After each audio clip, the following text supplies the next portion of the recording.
Bismillahirrahmanirrahim. Assalamualaikum warahmatullahi wabarakatuh. Syukur alhamdulillah kita bisa berjumpa lagi di channel ini.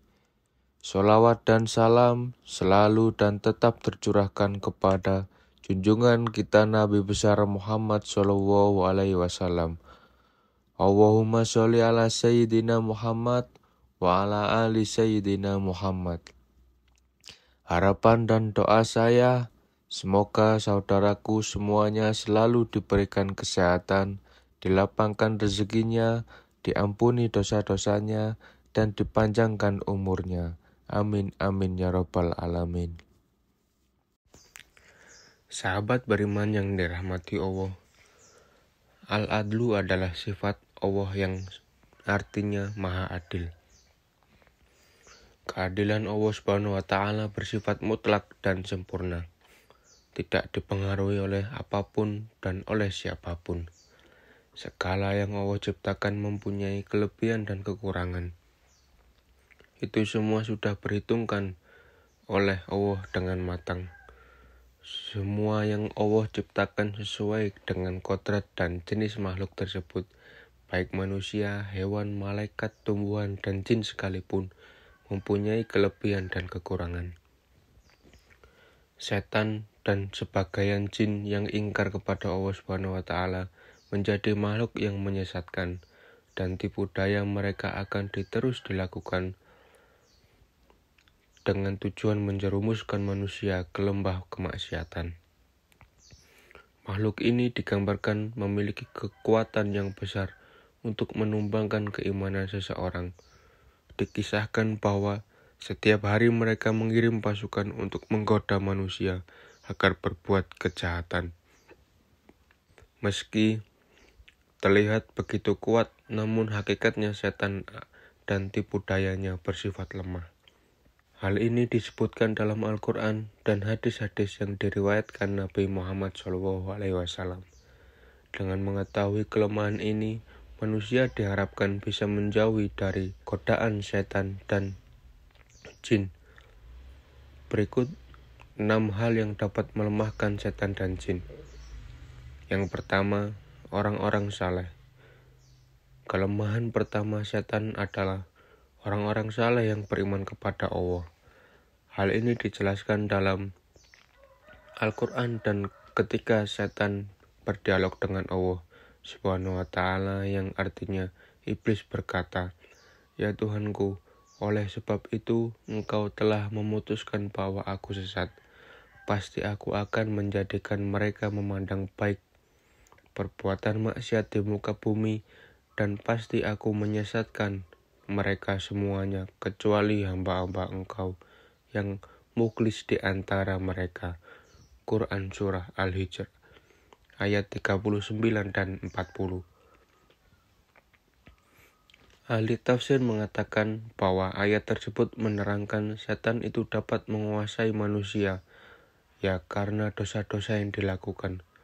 Namun ketika manusia melakukan hal-hal yang baik dan beramal soleh, maka mereka akan takut dan dengan sendirinya meninggalkan manusia.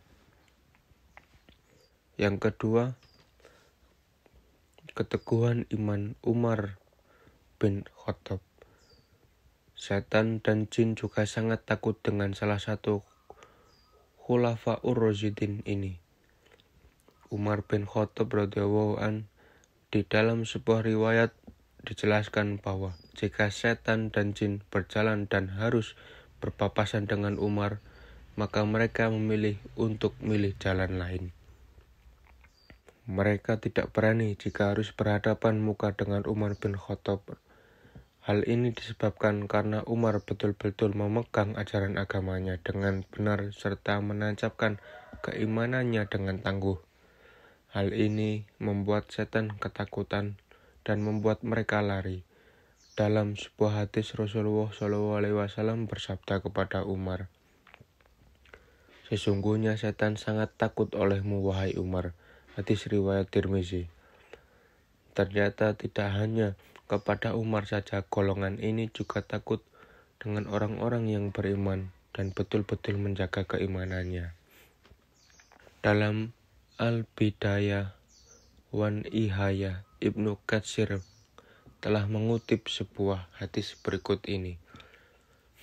Sesungguhnya orang mukmin akan dapat mengalahkan setannya sebagaimana salah seorang dari kalian yang dapat mengendalikan untanya ketika berpergian. Hadis riwayat Ahmad. Bahkan jin kafir yang menyertai manusia bisa masuk Islam jika manusia yang diikuti memperteguh keimanannya. Hal ini sebagaimana disebutkan dalam sebuah hadis riwayat Imam Muslim berikut ini, yang artinya Rasulullah SAW bersabda, tidak ada seorang pun kecuali ia disertai oleh orang yang korin, penyerta dari jin, dan seorang korin penyerta dari malaikat. Para sahabat bertanya,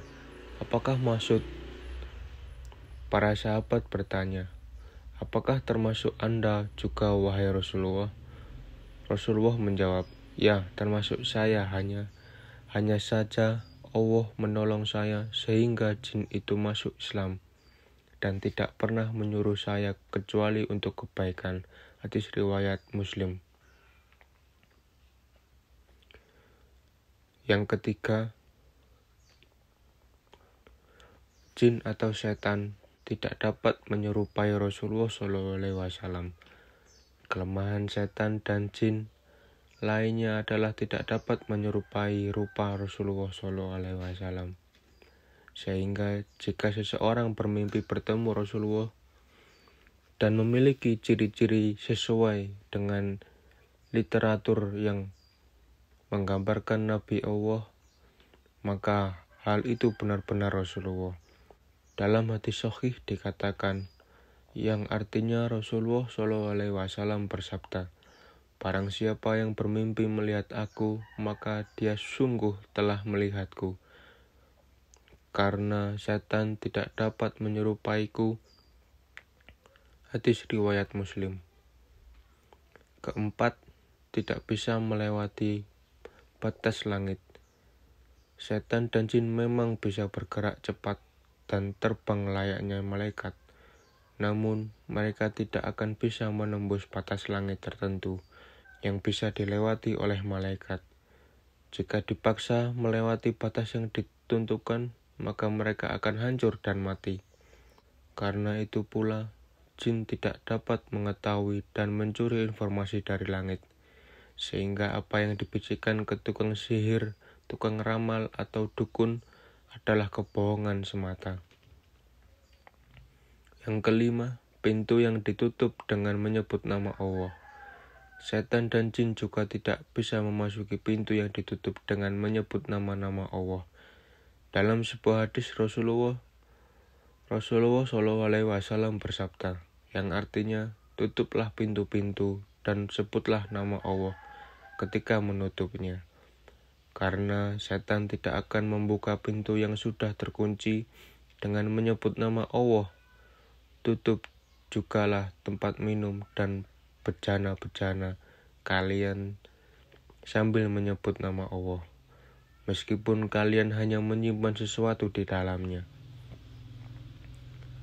Dan ketika hendak tidur, matikanlah lampu-lampu kalian. Hadis riwayat Muslim.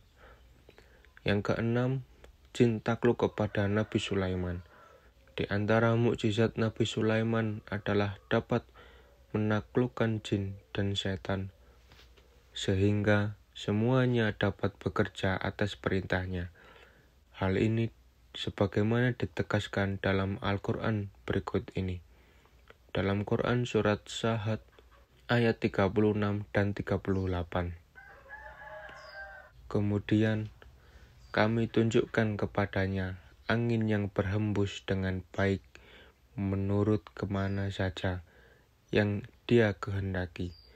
Dan kami tunjukkan pula kepadanya setan-setan semuanya, ahli bangunan, penyelam, dan setan yang lain yang terikat dalam belenggu.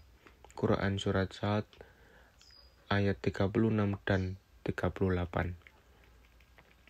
Mukjizat ini diberikan kepada Nabi Sulaiman sebagai pengabulan atas doa yang mengatakan, "Dan berikanlah kepadaku kerajaan yang tidak diberikan kepada seseorang setelahku." Quran Surah Sa'ad ayat 35. Doa Nabi Sulaiman ini menyebabkan Rasulullah tidak jadi untuk mengikat jin yang datang melemparkan anak panah ke muka beliau. Dalam sebuah hadis Muslim dikatakan, dari Abu Darda berkata, suatu hari Rasulullah SAW bangun. Tiba-tiba kami mendengar Rasulullah mengatakan, "Aku berlindung kepada Allah darimu." Kemudian Rasulullah SAW berkata, Allah telah melaknatnya sebanyak 3 kali. Rasulullah lalu menghamparkan tangannya seolah-olah beliau sedang menerima sesuatu. Ketika Rasulullah selesai sholat, kami bertanya, "Wahai Rasulullah, kami mendengar Anda mengatakan sesuatu yang belum pernah kami dengar sebelumnya. Kami juga melihat Anda membukakan kedua tangan Anda." Rasulullah menjawab, "Barusan iblis musuh Allah datang membawa anak panah api untuk ditancapkan di muka saya. Lalu saya berkata, aku berlindung kepada Allah dari ini sebanyak 3 kali. Kemudian saya juga berkata, Allah telah melaknatmu dengan laknat yang sempurna sebanyak 3 kali. Kemudian saya bermaksud untuk mengambilnya seandainya saya tidak ingat doa saudara kami Nabi Sulaiman. Tentu saya akan mengikatnya sehingga menjadi mainan anak-anak penduduk Madinah." Sahabat beriman yang dirahmati Allah, demikianlah 6 hal yang membuat syaitan dan jin lemah. Semoga Allah SWT melindungi kita semua dari godaan setan-setan yang terkutuk. Amin amin ya rabbal alamin. Wallahu alam bisawab. Demikian yang bisa saya bagikan.